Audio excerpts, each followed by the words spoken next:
hermanos, y vamos a cantar.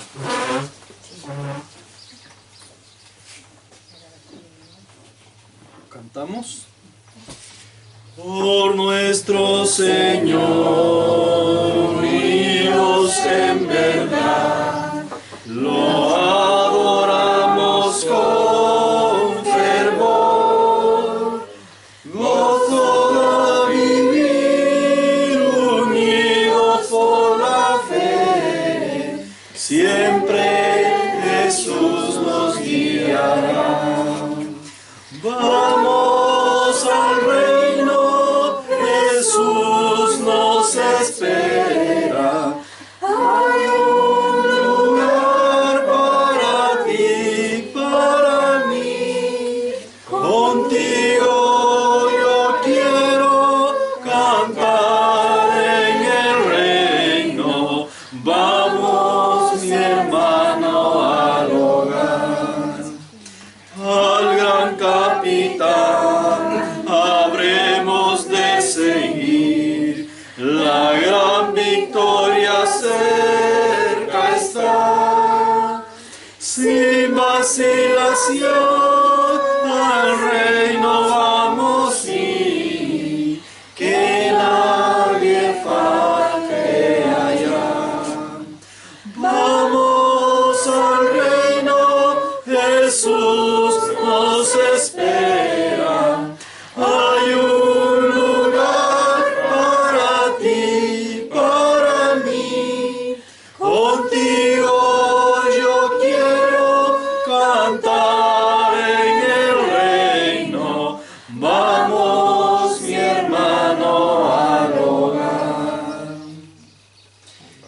Amén. Vamos a leer una lectura antes de arrodillarnos en Mateos capítulo 5 en el versículo 3. San Mateo capítulo 5 versículo 3 dice: bienaventurados los pobres en espíritu, porque de ellos es el reino de los cielos. Vamos a arrodillarnos.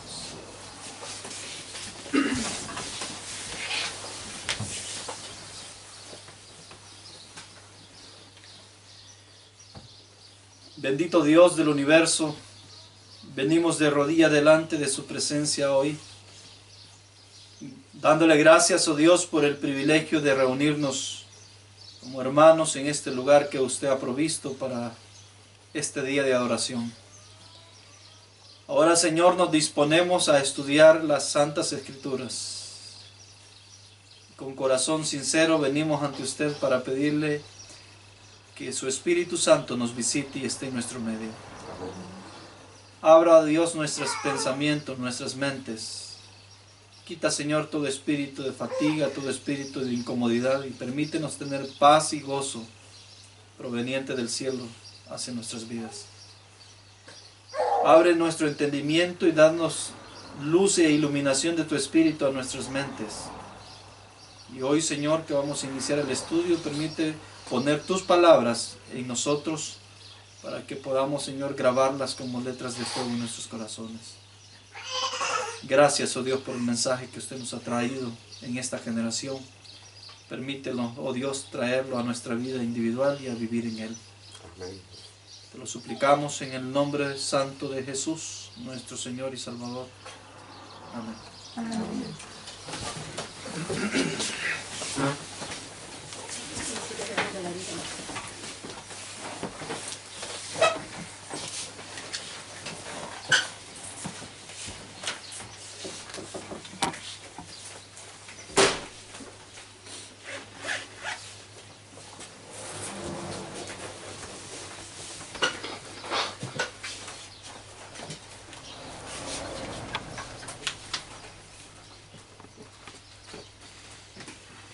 Dice la Escritura: bienaventurados los pobres en espíritus, porque de ellos es el reino de los cielos.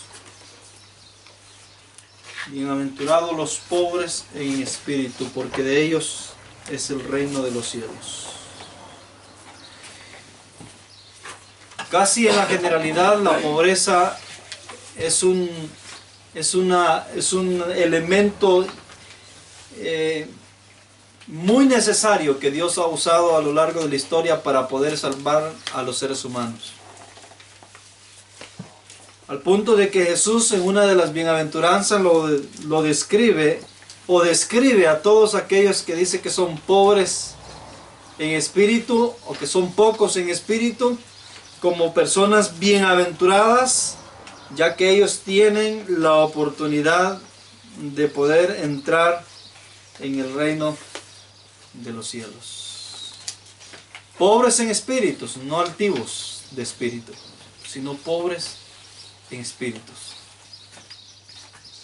Esta es una de las condiciones, o es uno de los requisitos que Dios pide para poder entrar en el reino de los cielos: ser pobre de espíritu. No altivo de espíritu, sino pobre. Pero hay otro más. En el libro de Marcos, en el capítulo 10, en el versículo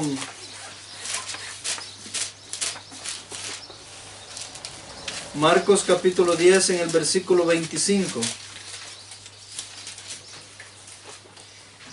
dice lo siguiente: más fácil es pasar un camello por el ojo de una aguja que entrar un rico en el reino de Dios. Al punto de que los discípulos le dijeron, pero si esto es así, entonces nadie se podrá salvar. Entonces Jesús les dice: lo que para el hombre es imposible, para Dios lo hace posible. ¿Quién es un pobre en espíritu? ¿Y quién es un rico que no puede entrar en el reino de los cielos? Aunque Jesús hace énfasis en las riquezas físicas, no solamente está cubriendo la parte física de la riqueza, sino más bien un ámbito espiritual, es decir, riquezas espirituales que van a impedir, o que van a ser un factor importante para impedir que muchos no puedan lograr entrar en el reino de los cielos. Y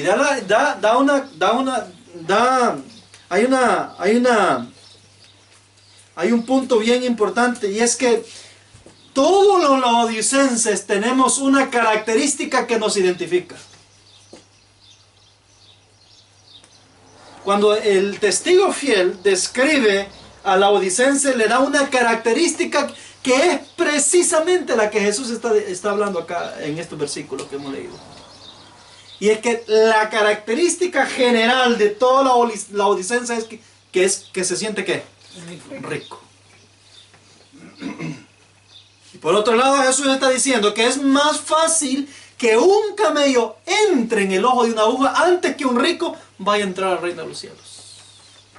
¿Qué quiere decir eso? Que para el laodicense que desee entrar en el reino de Dios,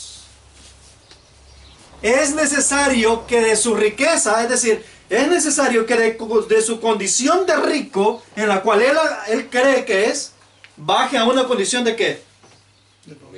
De pobre, de espíritu, según lo que Jesús dijo en la bienaventuranza. Es necesario. Ahora, ¿qué es bajar de una condición de rico, hablando espiritualmente, y rebajarse a una condición de pobre para poder entrar en el cielo, en el reino de los cielos? ¿Qué es en sí, o en conclusión, qué es lo que Jesús está queriendo poner en la mente de sus oyentes? En el versículo 10 del capítulo 10 del libro de Marcos, en el versículo 15, nos dice, capítulo 10, versos 15 de San Marcos.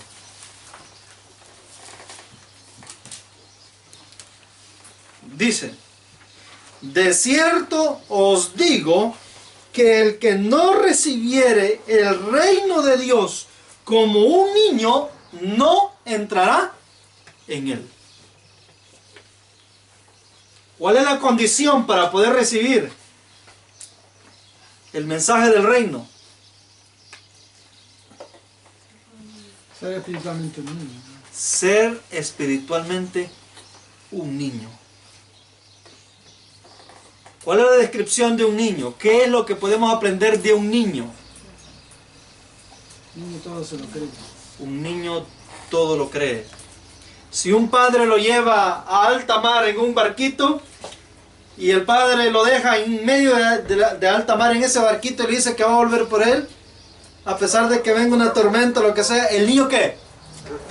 El niño le cree a su padre porque su padre le está garantizando que va a venir por él. Es decir, un niño todo lo cree. Un niño va en el transcurso de su vida con la inclinación de obedecer a sus padres. Es decir, su deber es obedecer a su padre y muchas veces no entiende a su padre, pero le obedece porque es su padre. Así como lo cree todo, también lo espera todo, ¿no? Y obviamente. Entonces, esa es la característica de un niño. Un niño es alguien que, aunque se vea afectado, aunque lo traten mal emocionalmente, no va a tardar mucho para que haya olvidado todo. Es decir, un niño es el ser más puro que quizás puede existir en este mundo. Es decir, no hay malicia en él, no hay maldad en él. Está dispuesto a seguir las instrucciones, a pesar de que muchas veces no entiende ni comprende a su padre. Y Jesús está diciendo que para poder entrar al reino de Dios es necesario ser un niño. Es necesario dejar ese espíritu altivo y rebajarnos a un espíritu pobre, es decir, no altivo, para poder heredar el reino de Dios. Es necesario. Ahora, ¿por qué el Señor pone tantas exigencias para poder pedirle a todos aquellos súbditos del reino a que cumplan con estos requisitos, a que cumplan con estas exigencias que el Dios del cielo está dando? Porque la cultura del reino es, el mismo Jesús lo dijo, la cultura del reino de Dios es hacer la voluntad del Padre. Esa es la cultura del reino de Dios. Porque Dios quiere ser nuestro Padre. La tendencia o el punto central del reino de Dios es hacer la voluntad del Padre. En Mateo 6:10 dice que entre la oración modelo que Jesús dio, dice el verso 10, que cierta parte o cierta fracción de esa oración dice: venga tu reino y hágase tu voluntad, así en la tierra como en el cielo. Es decir, la cultura del reino de Dios es que es hacer la voluntad de ¿quién? Del Padre. Es por eso que es necesario que todos aquellos que pretenden entrar al reino de Dios sean de la naturaleza de un niño, sean semejantes a un niño para poder entrar. El altivo de corazón, el orgulloso de corazón no tiene cabida en el reino de Dios. Aquel que se cree rico, es decir, rico en conocimiento, que se las puede todo y se las sabe todo, no tiene cabida en el reino de Dios, porque es necesario que para entrar al reino de Dios aprendamos a obedecer a Dios, sin importar muchas veces si logramos comprender todo el punto que Dios nos está queriendo presentar. El reino de Dios es el tema central de todas las escrituras. Es el tema que a través de todos los profetas Dios lo ha revelado o lo ha inspirado a sus mensajeros con el único fin de que pueda ser entendido y comprendido por cada uno de los habitantes de la tierra. No obstante, el reino de Dios o el tema del reino de Dios es el tema menos comprendido por la humanidad. Es el tema menos comprendido por la iglesia. Es el tema menos comprendido por muchos predicadores de la actualidad y del pasado. Es el tema inclusive que no entendieron los discípulos. No entendieron los judíos y por eso es que llegaron a sacrificar al mismo Hijo de Dios. Es el tema que no entendieron inclusive los cristianos después de la era apostólica. Y es el tema que sigue sin entenderse dentro de las filas del pueblo adventista. Aunque es el tema central de todas las escrituras, es el tema menos comprendido. Es bien curioso. Porque el tema del reino no es algo nuevo. Ese ha sido proclamado por todos los de la antigüedad. Y vamos a ver un ejemplo de eso, para que entendamos que el tema del reino en realidad no es algo de hoy. Es un tema que ha venido a través de los siglos, fluyendo a través de la iglesia de Dios en diferentes etapas, pero no ha sido comprendido, no es comprendido fácilmente, a no ser de que nos reduzcamos a ser como semejante a ¿qué? A un niño. A no ser de que lleguemos a ser pobres en espíritus y no altivos. En el libro de Mateos, en el capítulo 3, en el versos 1 y 2,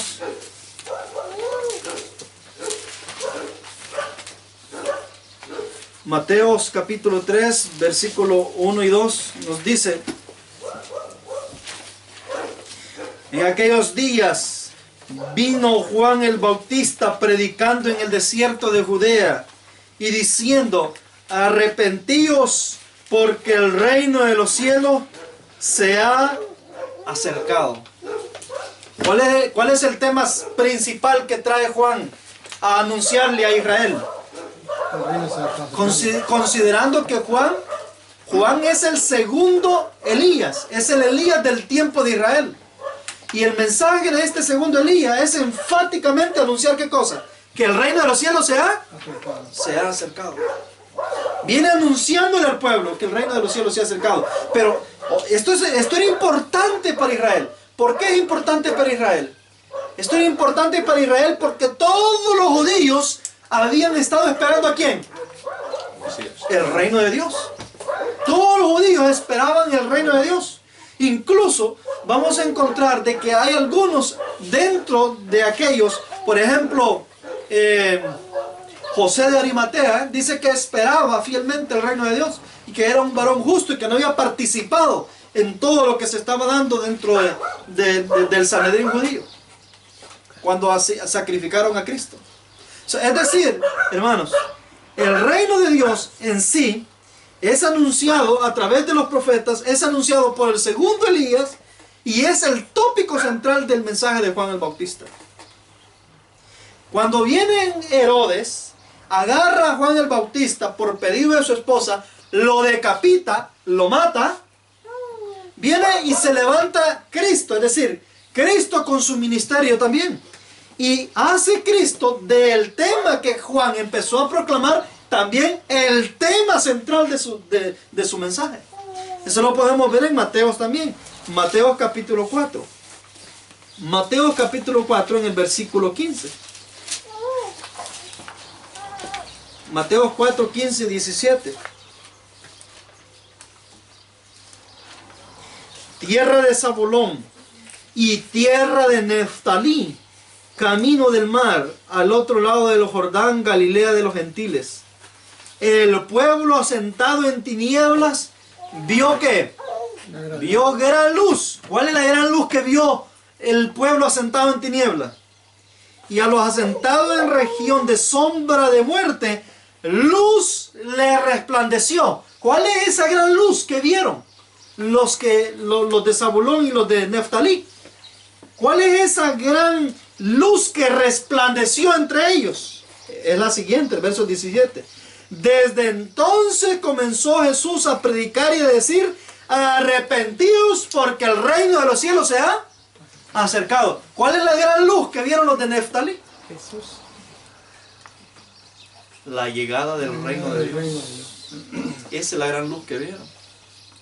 La gran luz que ellos vieron, el gran resplandor, la gran luminaria que iluminó particularmente a los de Neftalí, a ese territorio, es que ahí se introduce o se inicia el ministerio de Cristo anunciándoles que el reino de Dios se ha acercado.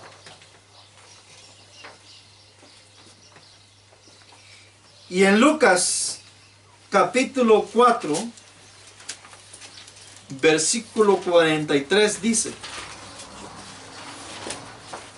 mira el propósito de la venida de Cristo a esta tierra, el fin de la venida de Cristo a este mundo.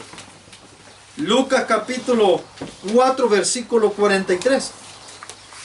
Pero él les dijo: es necesario que también a otras ciudades yo predique el evangelio del reino de Dios, porque para esto he sido enviado. ¿Para qué es que había venido Jesús en realidad a la tierra? Para anunciarles la llegada inminente del reino de Dios. O sea, nótese que el punto o el tópico central de Cristo en sí, viniendo a esta tierra, la misión vertebral de Cristo llegando a esta tierra es anunciarles el reino de Dios a su pueblo, a este mundo. Es por eso que cuando vemos a Satanás sabiendo muy bien para el propósito de la venida de Cristo, Satanás se lo lleva al desierto. Cuando él va al desierto, Satanás se lo encuentra y lo lleva a un lugar alto y le enseña todos los reinos de este mundo. ¿Y qué le dice? Tú has venido por el reino de Dios. Bien, no te preocupes. Yo te entrego todos los reinos de este mundo. Todos los reinos de este mundo son tuyos. Solo vas a hacer una cosa. Póstrate y adora. Eso es todo. O sea, Satanás sabía muy bien que uno de los propósitos de Cristo al venir a esta tierra era particularmente para anunciarles la inminente llegada del reino de Dios. Entonces viene Jesús y toma a los discípulos, a aquellos que le van a servir en el ministerio para poder fundamentar la obra del reino en Israel. Y agarra a los apóstoles, agarra a los discípulos para poderlos preparar para la misión. En el libro de Lucas, en el capítulo 9,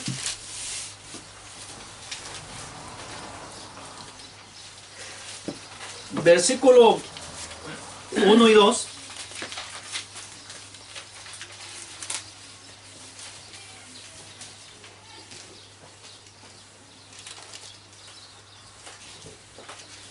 dice: entonces, llamando a sus 12 discípulos, les dio poder y autoridad sobre todos los demonios y para sanar enfermedades, y los envió a predicar el reino de Dios y a sanar a los enfermos. Aquí vemos a Jesús agarrando a los discípulos y encomendándoles una misión. ¿Cuál es la misión? Vayan y prediquen el reino de Dios y sanen los enfermos.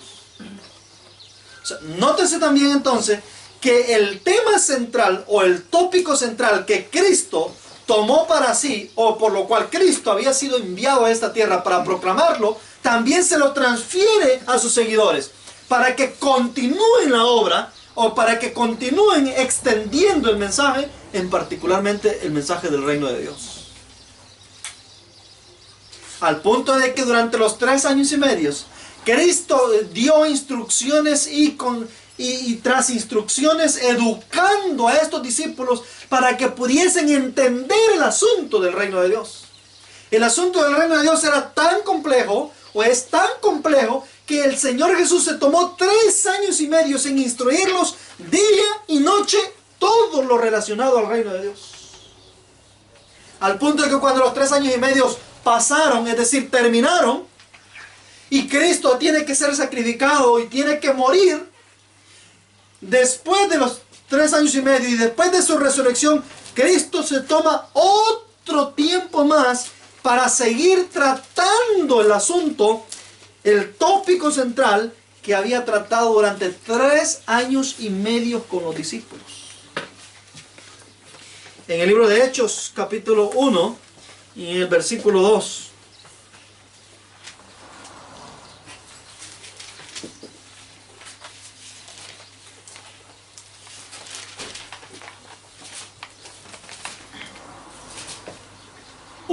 Dice lo siguiente: hasta el día en que fue recibido arriba, después de haber dado mandamiento por el Espíritu Santo a los apóstoles que él había escogido, a quienes también, después de haber padecido, se presentó vivo con muchas pruebas indubitables, siendo visto de ellos por 40 días y hablándoles acerca del reino de Dios.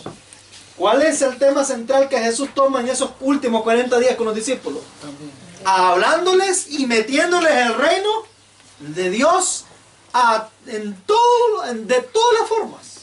al punto que los discípulos quedaran claros con el asunto del reino de Dios, que lo entendieran en su plenitud todo lo que tenía o que concernía a el tema del reino de Dios.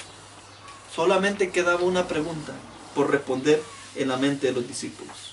Hay algo que los discípulos no habían comprendido aún, y está en el versículo 6 del mismo libro de Hechos, capítulo 1. Entonces los que se habían reunido le preguntaron diciendo: Señor, ¿restaurarás el reino de Israel en este tiempo? ¿Qué es lo último que todavía no tenían claro ellos? ¿Cuándo sería? ¿Cuándo sería? ¿Cuándo es que el reino de Dios iba a ser restaurado? ¿Qué? Ya nos explicaste todo el asunto del reino. Hemos entendido. Pero ahora dinos algo más. ¿Cuándo va a ser la restauración de este reino? ¿Y qué les responde Jesús? No os toca a vosotros saber los tiempos o las sazones que el Padre puso en su sola potestad. Pero recibiréis poder cuando haya venido sobre vosotros el Espíritu Santo, y me seréis testigos a la vez en Jerusalén, en toda Judea, en Samaria y hasta lo último de la tierra. ¿Qué les dice Jesús? ¿Le niega a Jesús que no iba a venir el reino? No. Solamente les niega darle el tiempo de cuándo es que ese reino iba a venir. Y les dice, eso ya no les corresponde a ustedes saber ni conocerlo. Es decir, obviamente dice que muchas cosas Jesús quiso haberlas declarado a sus seguidores, pero muchas de esas cosas tuvo que abstenerse de no declararlas por amor a ellos mismos. Si Jesús le hubiese dicho a sus seguidores que el reino vendría 2000 años después de la existencia de ellos, muy probablemente se habrían desalentado, decepcionado, y probablemente hasta se hubiesen llegado hasta perder. Así de que Jesús vedó o ocultó el tiempo cuando este acontecimiento finalmente iba a ocurrir, dejándolo para un periodo distante al futuro y ocultándoles el tiempo de la restauración de este reino. Pero lo interesante, todos los discípulos murieron esperando el reino de Dios. ¿Qué les parece?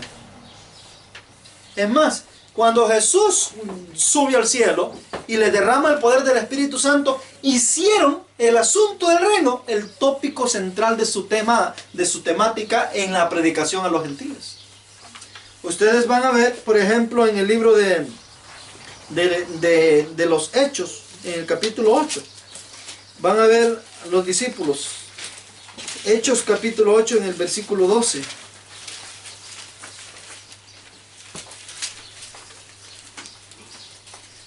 Mire lo que dice, verso 12.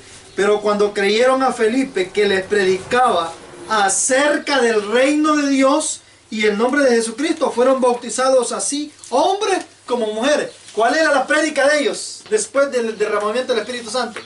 El reino de Dios. O sea, ellos hicieron de ellos el tema del reino de Dios, lo proclamaron a los gentiles, el asunto del reino de Dios, murieron esperando el reino de Dios y la restauración de este reino que Jesús les había prometido, pero nunca fue restaurado en el periodo de ellos. Es decir, murieron nada más con la esperanza. Murieron con el anhelo, con el deseo de que el reino de Dios finalmente fuera restaurado. Y no lo fue en su tiempo. ¿Cómo es posible que si estos grandes hombres de la antigüedad han muerto esperando el asunto del reino de Dios, murieron dando todo y entregando todo por el reino de Dios, ahora que hemos llegado a los confines de los tiempos, o a los fines de los tiempos, al tiempo cuando se está acercando el momento para la restauración final de este reino que tanto fue esperada por los otros, el pueblo de hoy no lo espera?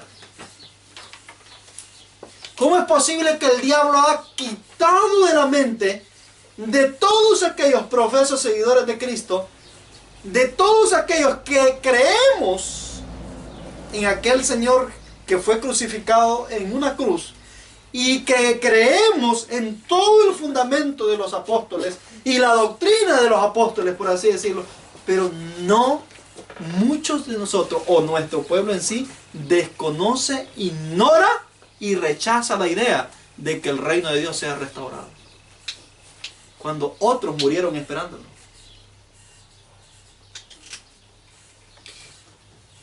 Es increíble, hermanos. Saben de que en el tiempo de Cristo, no solamente, y de los apóstoles, no solamente ellos creían en el asunto del reino. El asunto del reino también era creído por los judíos, por los fariseos, por los escribas. Ellos también lo creían, pero a su manera. Es decir, si usted le pregunta a cualquiera de nuestro pueblo, es decir, del pueblo adventista, si creen en el reino de Dios, ¿qué le dicen? Si le preguntan al adventista de hoy si creen en la venida del reino de Dios, ¿qué le responde el adventista? No, sí, le dice que sí cree. Sí, el adventista le dice que sí cree. Es decir, porque ellos han entendido a su manera el asunto del reino y a su manera sí lo creen. Si usted le preguntaba a los fariseos de la época de Cristo si creían en la venida del reino, sí creían también. El problema es que creían en un reino que no era el reino que el Señor Jesús estaba anunciando. El problema es que creían de una manera torcida y diferente en el asunto del reino de Dios. Entonces, igual el adventista está repitiendo la misma historia. Creen en el reino, creen en la venida del reino, pero de una manera torcida, diferente, alterada, no como está enseñado en las Escrituras. Y eso es lo que está haciendo llevar a que el pueblo adventista entre en un chasco terrible, porque el pueblo adventista espera el reino de una manera, mientras que los profetas y las Escrituras lo anuncian de otra manera. Y ese es el gran chasco. Es decir, el diablo se enrolló, engañó a toda la nación judía y pretende hacer lo mismo o peor con el pueblo adventista.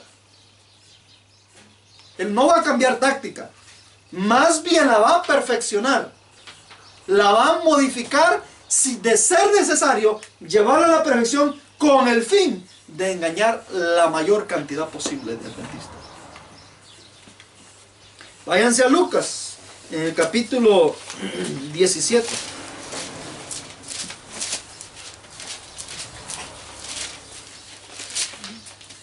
Lucas capítulo 17, versículo 20.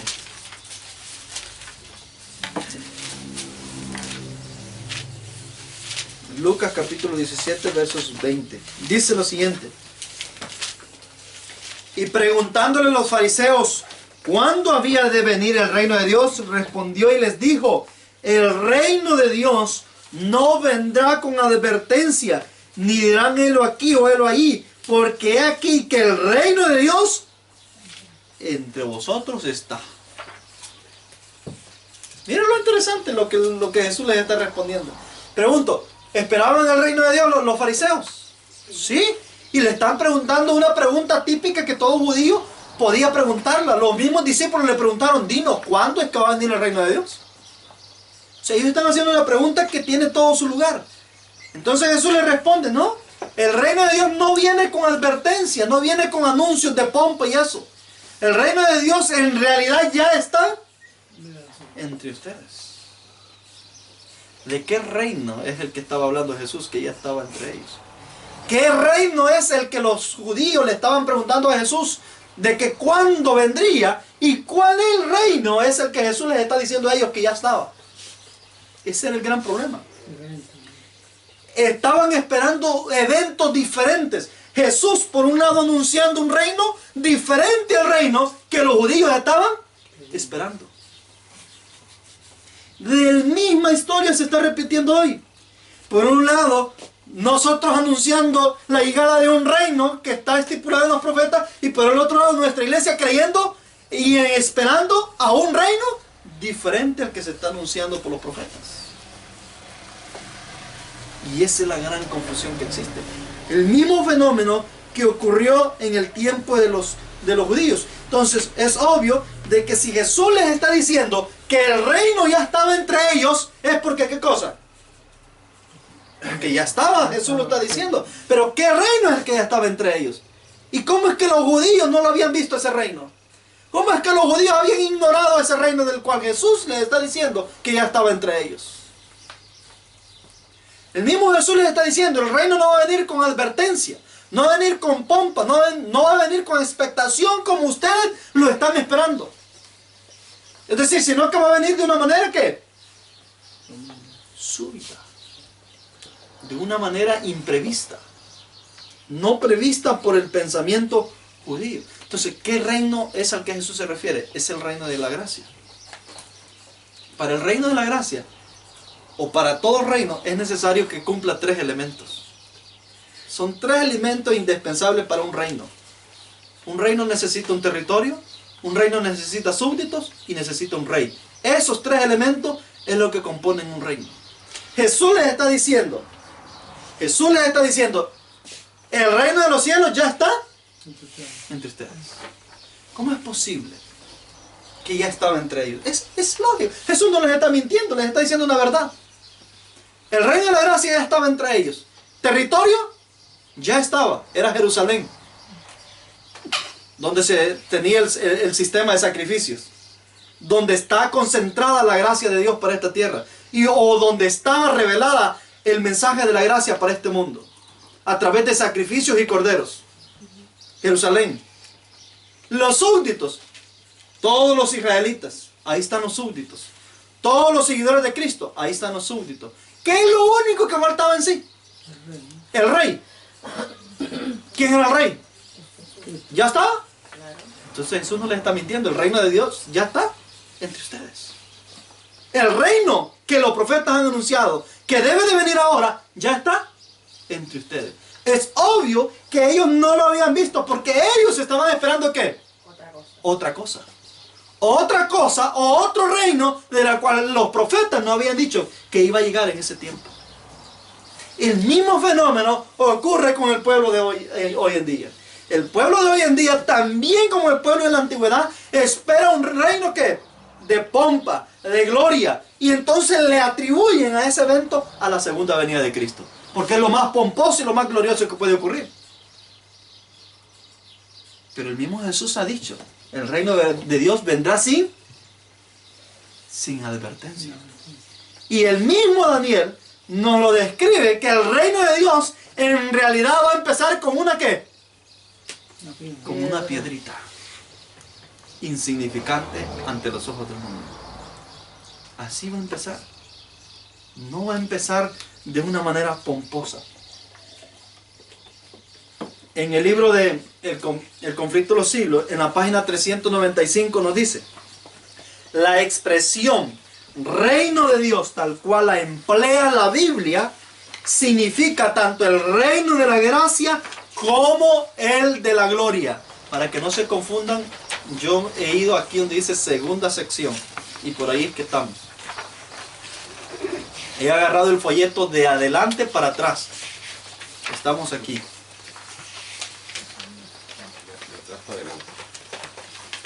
No, ¿cómo de? Bueno, adelante, lo que está adelante. Bueno, ok, de atrás para adelante. Eso está raro. Desde el final. Desde el final para atrás. Entonces, dice, la expresión reino de Dios, tal cual la emplea la Biblia, significa tanto el reino de la gracia como el de la gloria. Y ese es el problema del asunto del reino, que el judío no lo entendió, ni tampoco el adventista lo entiende.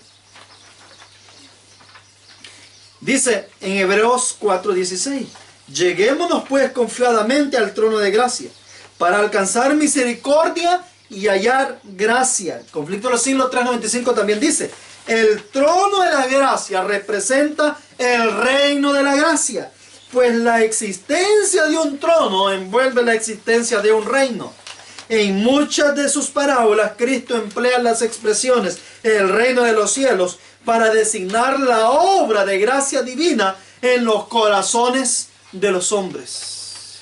Entonces, obviamente tenemos dos reinos. Está el reino de la gracia y el reino de la gloria terrenal.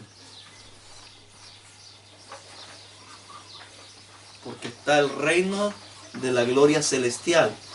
Ese reino de la gloria celestial, que es el reino permanente donde Dios rige a todo el universo, de la cual se encuentra en el centro del universo y todo lo creado está inclinado hacia ese reino Dios no se lo ha prometido a nadie, porque ese reino le pertenece a Él. El reino que Dios ha prometido es el reino terrenal de gloria. Lo que Dios ha hecho es prometerle a sus súbditos, llevárselos por 1000 años para que vayan y conozcan su casa, su habitación donde Él ha existido por la eternidad, tenerlos durante 1000 años ahí, para que usted pueda conocer la morada de Dios, pero después usted regresa ¿a dónde? A donde pertenece. Así de que el reino celestial de gloria, que es donde Él habita y ha habitado, Dios no se lo ha prometido a nadie.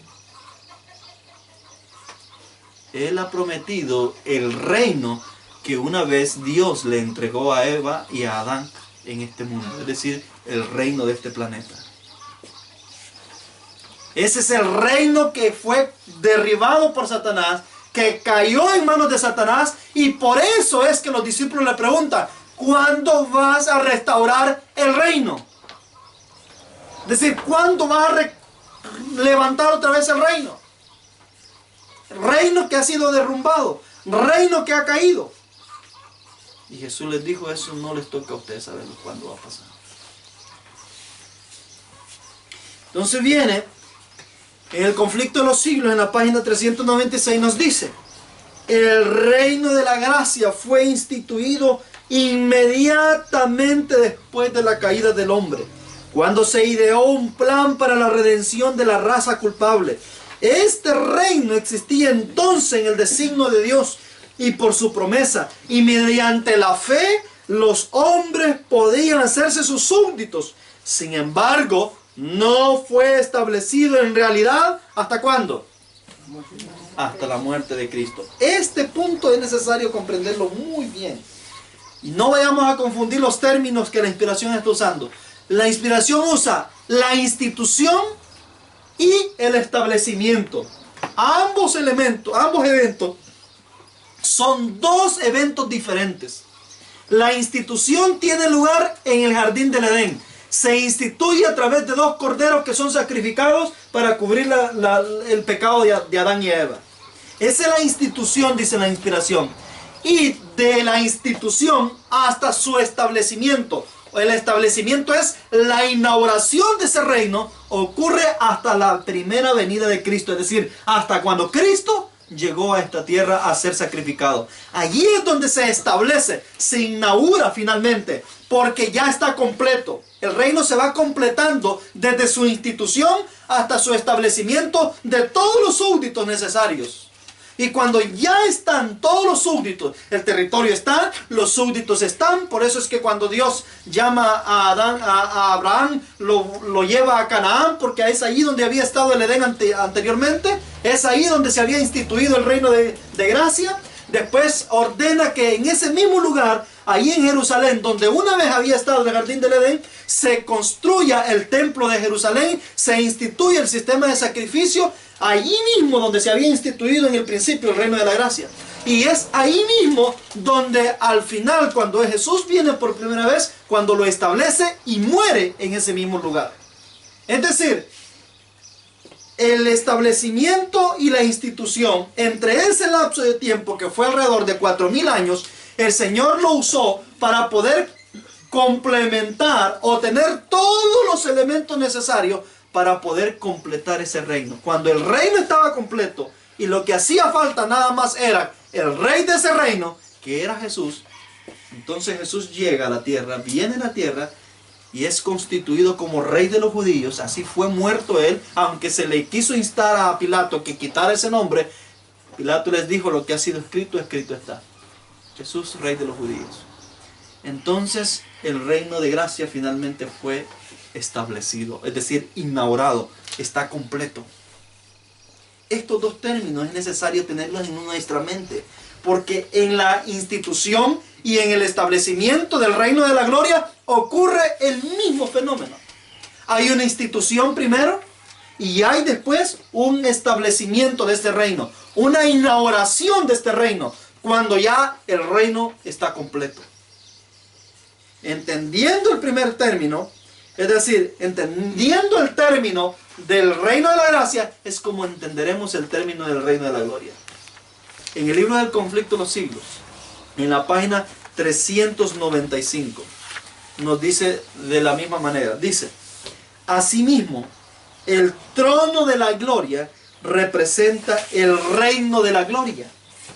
Y es a este reino al que se refería el Salvador en las palabras: cuando el Hijo del Hombre venga en su gloria y todos los santos ángeles con él, entonces se sentará sobre el trono de su gloria y serán reunidas delante de él todas las gentes.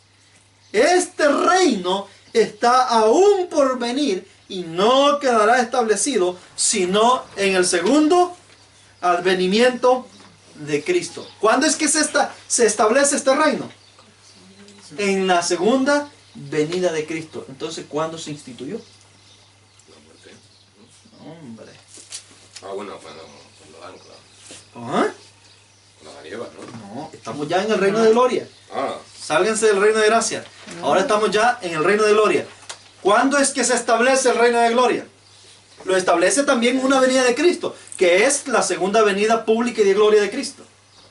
Pero ¿cuándo es que lo instituye? Cuando murió. ¿Y quién lo instituye? Cuando murió, ¿no? Él cuando murió. No. Vamos, se están enredando ustedes con el reino de la gracia. La venida de Ezequiel 9. Ah, 144.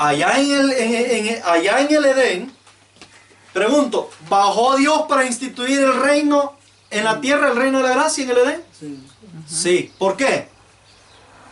Porque bajó, dice, y dice que entró al jardín y le preguntó: Adán, ¿dónde estás? ¿Y qué le dice a Adán? Es que oí tu voz y tuve miedo porque estaba desnudo y me escondí. Y ahí fui, el reino de la gracia. Allí instituye entonces Jesús el reino de la gracia. ¿A través de qué lo instituye? De dos corderos, de un cordero que lo sacrifica para poder cubrir el pecado de Adán. Ahí lo instituye. A través de dos corderos Cristo está presente ahí. Y a través de esos corderos Cristo iba a estar presente por promesa hasta que viniera en persona para poder establecerlo en la primer venida de Cristo. Allí es establecido el reino de la gracia. Y empieza el apogeo ¿de qué? De reinado. Es decir, son investidos de poder. Cuando han sido inaugurados, todos los súbditos han sido investidos de poder y están proclamando el evangelio con todo el poder necesario para conquistar a todos los que van a ser súbditos de ese reino de la gracia. Por eso es que vamos a ver a los apóstoles predicando aquí, convirtiéndose 3.000 aquí, 5.000 allá, 8.000 allá, multitudes aquí, multitudes allá, añadiéndose cada día los que habían de ser salvos y los que tenían que entrar al reino de la gracia. Y hasta el día de hoy se sigan añadiendo a ese reino. Pero ahora nos llegamos al reino de la gloria. Salimos del reino de la gracia. Como el reino de la gracia tuvo una institución y un establecimiento, el reino de la gloria también tiene una institución y un establecimiento. No obstante, solo Dios puede instituirlo personalmente y solo Dios puede establecerlo también, como ocurrió en el pasado. Entonces, ¿cuándo es que lo instituye el reino de la gloria? José. En Ezequiel 9. Cuando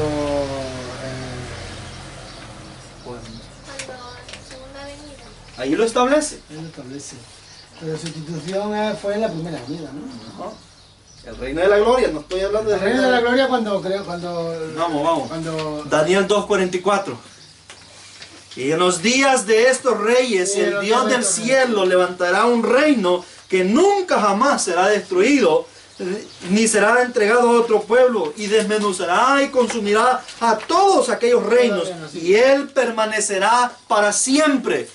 ¿De dónde está sacando el profeta Daniel que es en los días de estos reyes que Dios va a levantar un reino en la tierra? el futuro. Versos 45. de la manera que viste que del monte fue cortada una piedra, no con manos. O sea, ¿cómo se instituye el reino? Con una piedra. Con una piedra. Es decir, se instituye en miniatura. Así como el Señor cuando instituye el reino de la gracia, lo instituye con un cordero, como símbolo de la promesa del verdadero cordero, así también Dios lo constituye, no con una multitud de redimidos, sino con los primeros frutos, con 144,000 que componen una piedra. Entonces lo instituye con los 144,000 cuando separa la cizaña. Obviamente Ezequiel 9. Entonces, es la misma venida de Ezequiel 9, instituyendo el reino de Dios. Es la misma venida en Ezequiel 9, instituyendo el reino de Dios. ¿Cuántos días ocupa para instituir ese reino? 7 días literales. 7 días literales. No, Hay que me preguntaste cuándo se instituyó, me ha dejado fuera de juego. Si me preguntas cuándo se va a instituir, eso es sí. Esa es la pregunta, iba con truco. Era un truco, Porque no se ha instituido. Era un truco, y caíste en el truco. Claro que caí. Muy bien, entonces tenemos institución y establecimiento. A partir de su institución, entonces empieza ¿qué? A sumarse ¿quiénes? Los que debían ser, ¿sabes? Los súbditos que van a ser de ese reino. Así es de que se empieza a dar la primer proclamación. ¿Y cuántos se convierten del primer golpe? La gran 200 millones de individuos se convierten en el primer golpe. Ah, verdad, sí. Vamos, ¿no han estudiado las trompetas Sí, ustedes? sí, sí. Ay, ay, ay. Sí, sí, sí. 200 millones se convierten del primer golpe. Y después Juan ve que ya no ve 200 millones. Ve una multitud que ya no puede contar. Es decir, de las 3 partes del planeta, una parte se está convirtiendo. Divida a todos los habitantes de la Tierra en 3 secciones. 3 cantidades iguales. Una de esas 3 cantidades se convierte. Y 2 se pierden. Es decir, son millones. Millones de habitantes los que deben unirse a ese reino de gloria, agregándole entonces que se aperturan la resurrección especial y entonces salen de la tumba millones de israelitas que murieron siendo fieles a lo largo de toda la existencia de ese pueblo. La gran resurrección de Ezequiel capítulo 37. Que se están uniendo también a ese reino. Que esperaban al Mesías para la restauración de ese reino. Agréguenle también a eso los miles de adventistas que mueren bajo el mensaje del tercer ángel. Que son resucitados y que deben unirse también a ese reino. Y ahora por último, se le agregan los millones que deben ser resucitados de todas las edades. Y que por último se añadirán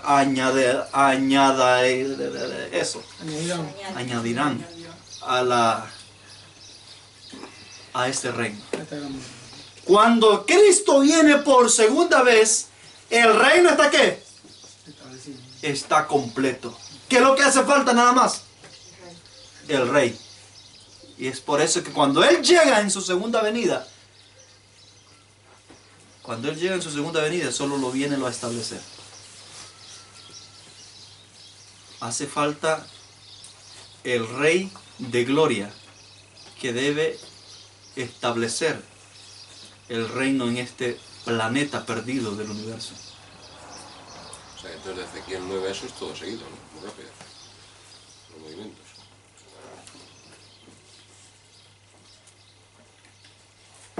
Sí, es una hora parabólica.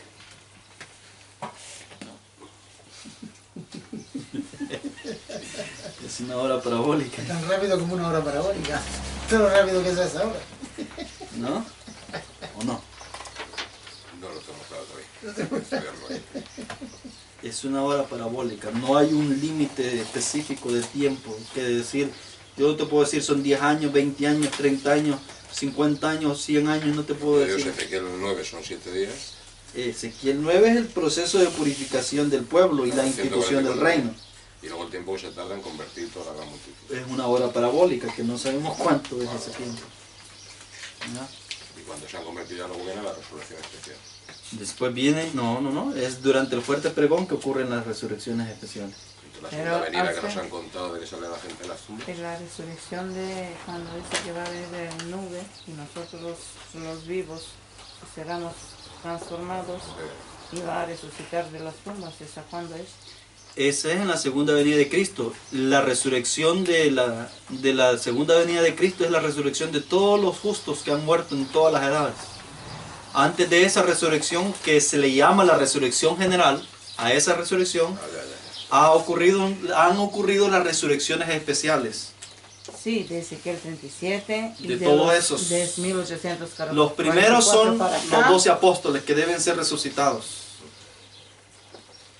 Sí, y luego esa general es justo la segunda venida. Sí, es así. Por eso se confundió, porque lo incluiste también ahí. No, pues que como yo estoy contabilizando todos los redimidos que deben ser añadidos Todo y lo termina resto que- con esa resurrección Eso, general, que eso. es en la segunda venida de Cristo, Eso es. que son los últimos. ¿Ya ha quedado claro ahora? Ahora sí, lo de Sí, 1844 para acá. Porque él como lo pone en orden, es los 144.000 el establecimiento, luego los 200 millones de Apocalipsis 9, luego resurrección de Ezequiel 37, donde van los apóstoles, ¿no? Y luego la resurrección especial de 1844 para acá, y al finalizar la segunda venida, son todos los... Ya desde Adán para acá. Sí. Correcto. Y tú has dicho que una de las tres partes de la tierra, una de ellas, Eso dice Zacarías. sí, yo lo sé. Pero sabemos también que antes de que eso suceda en ese establecimiento del reino, va a caer una parte de la tierra de tres partes, se van a quedar dos. O sea, va a morir toda esa cantidad de gente antes de que... ¿De la tierra? Sí, eso estuvimos estudiando. ¿De la tierra? ¿O de la ciudad? De la tierra, ¿no? No sé bajo qué tema me estás tratando. Pero bueno, luego lo miraré, luego te lo... Muy bien.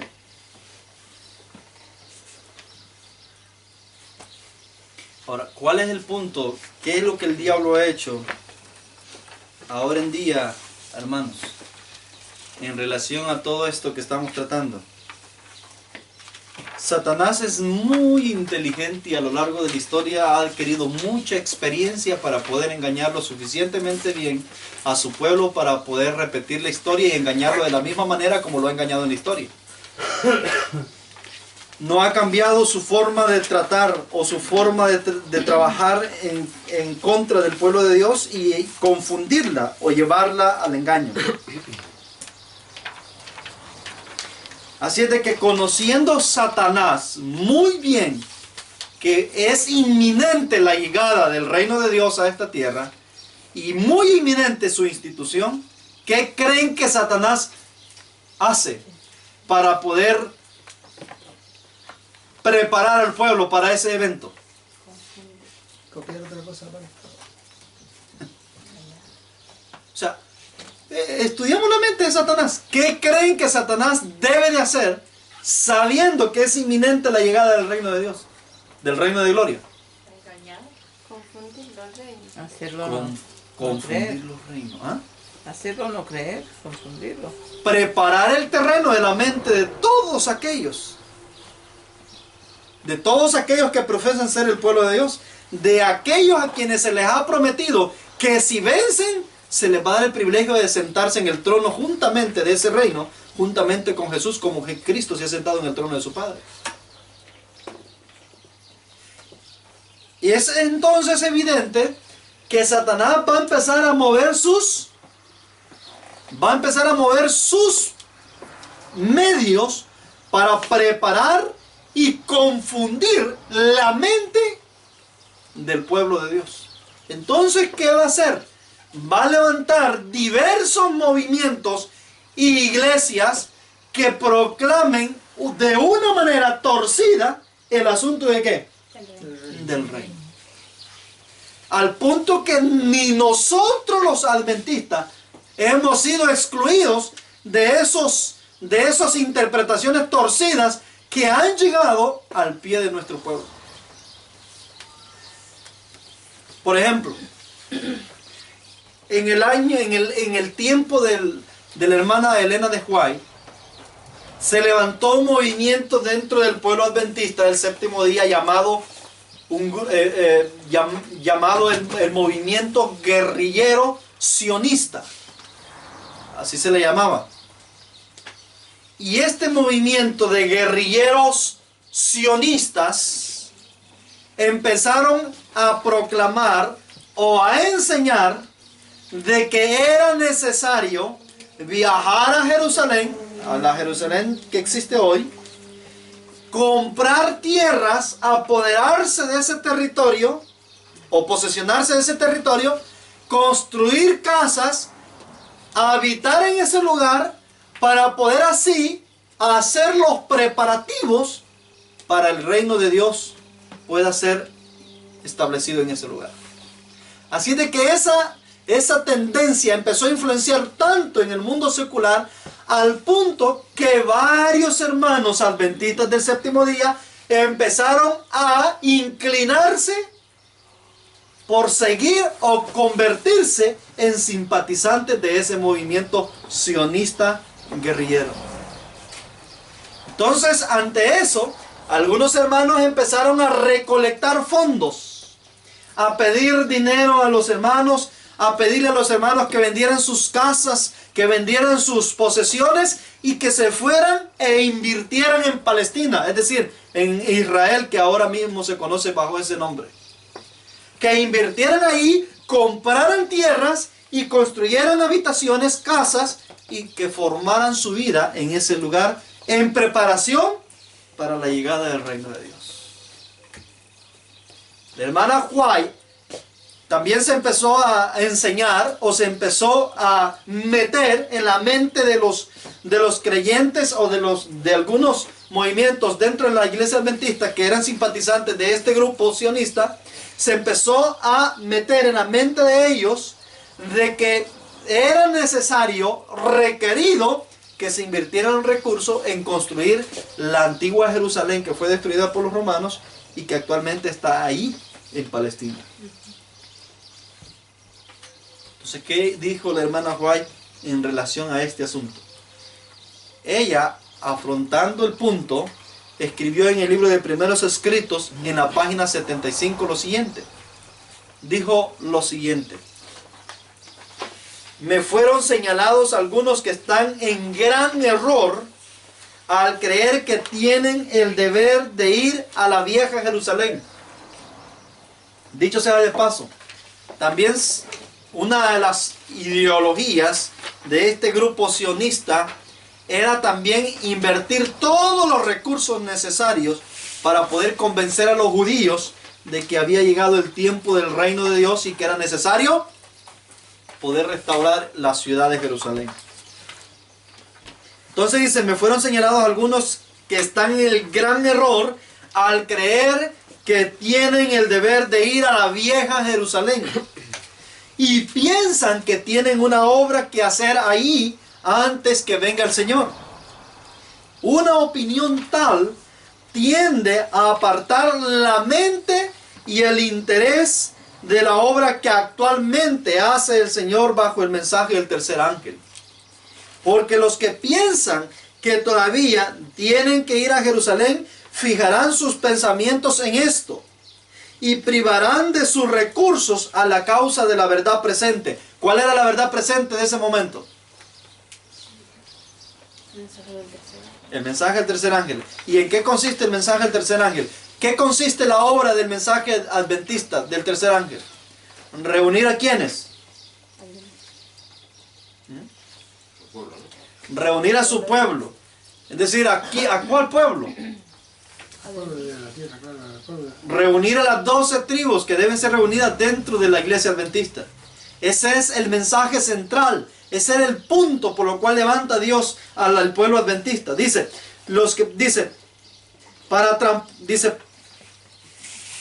privarán de su recurso a la causa de la verdad presente para transportarse a sí mismo y llevar a otros ahí. Vi que una misión tal no produciría ningún beneficio, ¿qué? Ningún beneficio real. Que se necesitaría mucho tiempo para conseguir que unos pocos judíos crean en el primer advenimiento de Cristo. Y mucho más para que crean en el segundo advenimiento de Cristo. Vi que Satanás engañó gravosamente a algunos con respecto a esto. Y que en toda esta tierra hay almas que podrían recibir ayudas y ser inducidas a guardar los mandamientos de Dios. Pero se les está dejando perecer. También vi que la vieja Jerusalén, es decir, la Jerusalén que fue destruida por los romanos, nunca será edificada.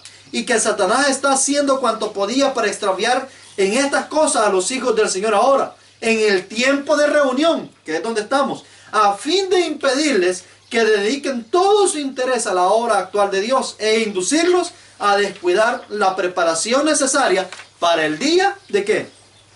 Del Señor. ¿Cuál es la preparación necesaria de nuestro tiempo? Prepararnos para el día del Señor. ¿La visitación de quién? La visitación de Dios a nosotros. Esa es la prioridad ahora.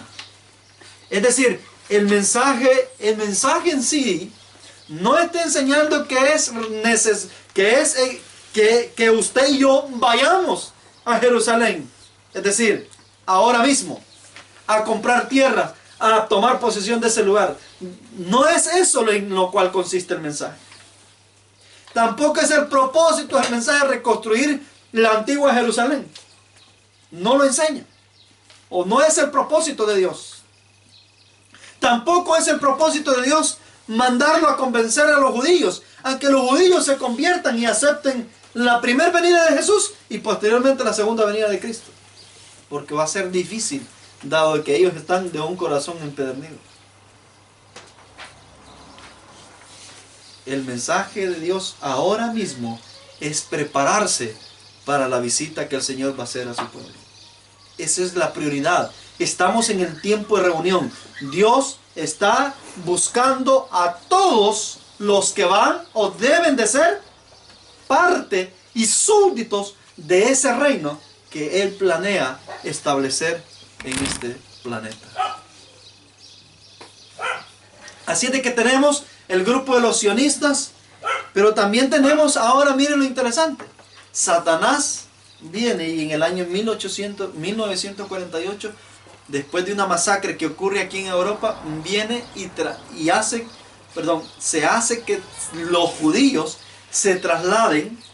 Nótese que la hermana White estaba hablando esto en el tiempo cuando los judíos no habían sido reunidos todavía en ese lugar. Entonces, en 1948 viene y los judíos llegan a ese lugar.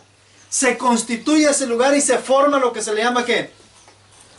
El Estado de Israel. Se constituye una nación. ¿Y cuál es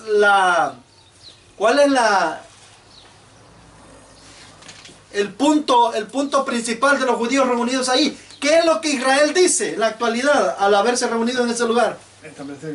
Que están cumpliendo lo que los profetas han dicho en toda la antigüedad. Que Israel debía de ¿qué?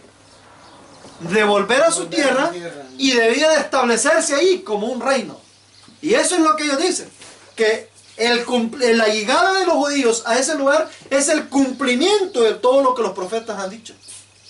Se han establecido como una nación, son un estado soberano en ese lugar, son un país muy poderoso en ese lugar y se cumplen ellos todo lo que los profetas de la antigüedad han declarado. Miren lo que el diablo está haciendo, es decir, preparando ¿qué? La mente. Pero después viene y también levanta, ahora más modernamente, levanta una iglesia muy famosa, que dicho sea de paso, muchos adventistas están haciendo de esa iglesia. ¿Cuál es esa iglesia? La iglesia mesiánica. ¿Sabe usted que muchos mesiánicos creen en Elena de White?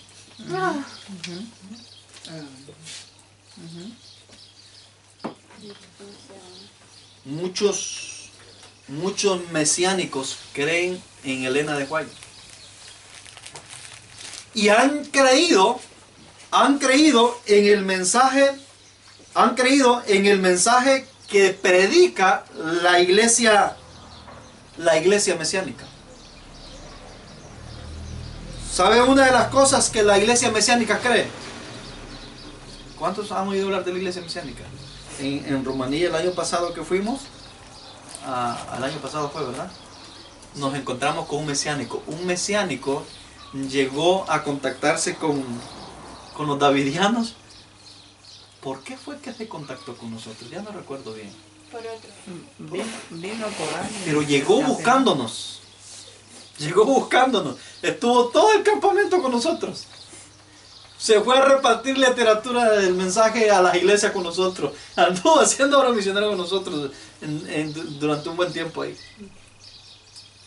Y cree en la hermana Juan. Es mesiánico.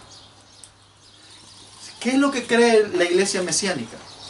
La iglesia mesiánica cree de que Israel y los judíos que ahora están ahí reunidos, estos judíos son el cumplimiento de la profecía de los profetas de la antigüedad. Que el reino de los judíos es la profecía que Jesús dio en relación a la restauración del reino de Dios. Hasta el pastor Jacob Coman es mesiánico. ¿Cómo? Pastor adventista Jacob Coman es mesiánico. Ya. Adventista mesiánico. Sí, sí. Es un movimiento, Es pastor adventista. una religión que se ha levantado y que está tomando mucho auge. Lleva a todos los creyentes a leer la Torá. Se dice de que ellos tienen las escrituras traducidas directamente del griego, del hebreo, a la versión española, y que es la más correcta. Eso es uno de los tantos argumentos que ellos ponen, y que están volviendo a las raíces del antiguo Israel. La diferencia de los judíos mesiánicos, de la iglesia mesiánica con los judíos, es que estos son cristianos. Es decir, el mesiánico cree en Cristo, aunque de una manera muy similar de como muchos judíos lo creen. Esta es una. También tenemos otra denominación que el Señor levantó en el tiempo cerca de la iglesia adventista. ¿Cuál es esta denominación? Testigos del Señor. Estos testigos del Señor también creen en el reino, pero de una manera que torcida. Los testigos del Señor dicen de que durante 1000 años el reino de Dios debe estar ¿a dónde? En la tierra, y que ellos deberán gobernar en esos 1000 años en esta tierra. También se levanta. O sea, ¿qué es lo que está haciendo el diablo? Preparando el ambiente del pueblo, es decir, de esta generación, no solamente dentro del pueblo adventista, sino afuera del pueblo adventista también. Y también tenemos la rama davidiana, que se levanta en para los años 90, que estaba en su apogeo. ¿Qué es lo que enseñaba la rama davidiana? La rama davidiana enseñaba que David Koresh era el David antitípico que los profetas habían anunciado, y Ciro a la vez, el encargado que iba a restaurar el templo de Jerusalén. Y la rama davidiana estaba enseñando de que era necesario ir a Jerusalén y hacer lo mismo que tenía el movimiento sionista de la época de la hermana White: comprar terrenos y lugares allá para poder establecerse en ese territorio, puesto que el reino de Dios se iba a establecer en ese lugar. Y entonces David Koresh se constituyó como el Mesías, el nuevo Mesías, la rama de David, como David el antitípico, etcétera, etcétera. Esa es la rama davidiana. Sí, eso, ningún grupo de estos no está bien. O sea, todos estos que estoy mencionando se levantan con el único fin de cumplir el propósito ¿de quién? De Satanás. Y les pregunto, ¿lo han logrado? No. Sí, Ya, lo han ¿verdad? logrado. Han cumplido el propósito de Satanás. Han confundido la mente del pueblo, ¿cierto? Han confundido la mente del pueblo. La han trastornado. Lo primero que el adventista le dice, estos son davidianos, estos son de los locos que dicen que van que están comprando allá o que van a ir a comprar allá a Palestina. Han confundido la mente. O sea, Satanás ha prejuiciado a un punto extremo el pensamiento del adventista, de que el adventista dice, cuando viene el davidiano, dice, esto es uno más de esos locos que están, de los que tanto han salido. Entonces, mis hermanos, Satanás ha cumplido el propósito que él tenía a perfección. Y ha hecho todo el escenario posible. En el año 93, si no me equivoco, 92, ocurre una gran masacre en Waco, Texas, cuando el autor de la rama davidiana, es decir, David Koresh, es masacrado por las inteligencias de Estados Unidos y es quemado vivo con varias personas adentro. Y lo primero que viene a la mente de todo aquello es la masacre de Waco.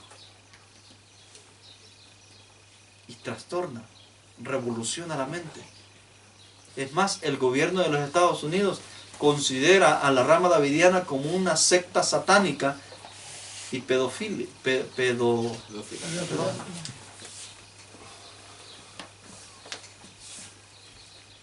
Y obviamente, como el nombre davidiano también lo tienen los davidianos normales que han tenido la vara por todo este tiempo, confunden las dos cosas y la hacen una sola cosa. Pero además no solo en la iglesia, sino en el mundo también. Por eso, el mundo y la iglesia, en ambos lados está el prejuicio. En el mundo y en la iglesia. Entonces lo meten todo en un solo paquete y viene por ahí Adriana y dice, yo soy davidiana. Este es un asesino.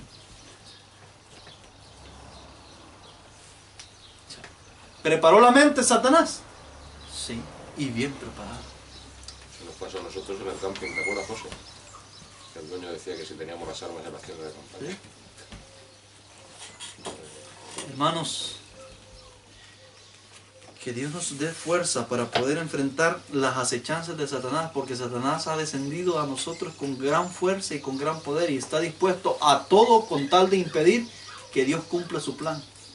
No obstante, Dios lo debe de cumplir, o lo ha de cumplir tal como Él lo ha prometido. Vamos a hacer una pausa, me parece, y después regresamos unos 10 minutos de pausa.